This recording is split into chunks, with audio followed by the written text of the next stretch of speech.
My name is Mohammed. I'm a third grade teacher here at Discovery's inaugural year, but this is not my first year teaching. This is actually my 5th year. When people ask me, you don't seem like the typical teacher.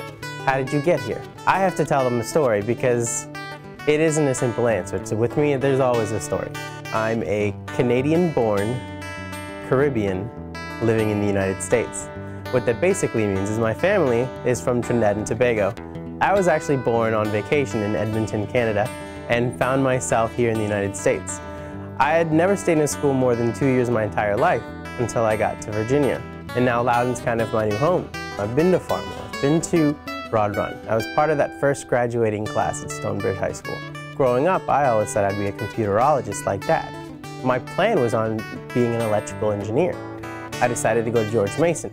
I taught in a program called Mad Science of Washington. This is after-school teaching science to K-5 students.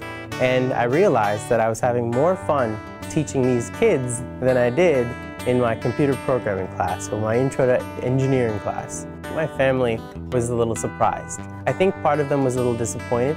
They initially thought that I would be the engineer that my father was. But I've always had to follow my passion and my energy. Because I might be good at math and I might be good at science, but if I don't have the energy to do it and I don't have the passion to drive me to do it, I won't do it. I want you to tell me if I'm showing the associative property of addition, the commutative property of addition, or the identity property of addition. Technology really enhanced my professional abilities.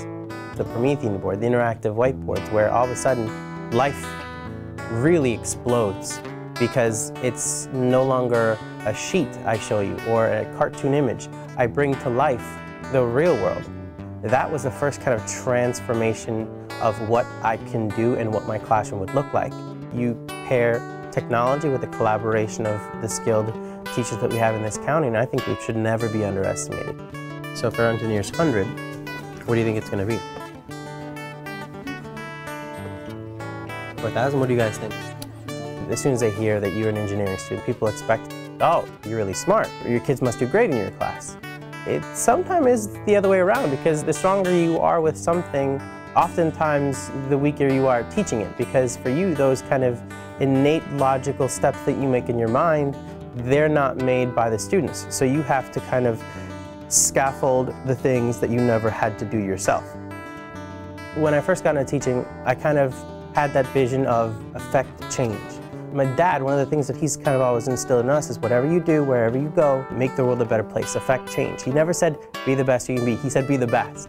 Once I decided that education was where I was going to be, I really decided to take hold and grab it. And the irony came up actually after I got into my education program. My dad told me that his entire life he wanted to be a teacher.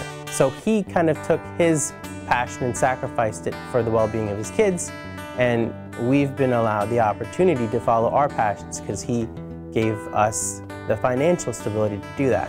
He's a math wizard to this day. He still knows algebra and calculus better than I would say even I do.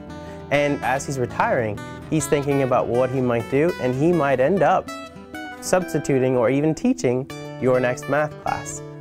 The second you say to yourself, you know how to do this, or you're done learning, it's time for you to leave teaching.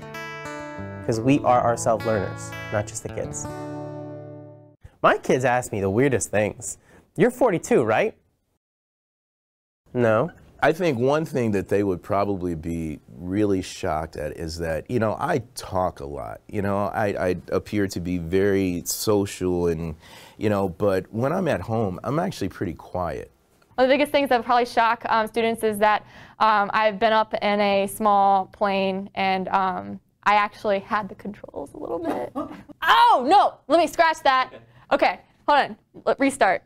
I was able to touch a cloud. I don't think many people can say they've touched a cloud. I opened the window and I stuck my hand out of the airplane and I touched a cloud. I brought my hand in and there's all these droplets of water vapor on it. That was the coolest thing. Guess what, kids? Mr. Mohammed is on Xbox.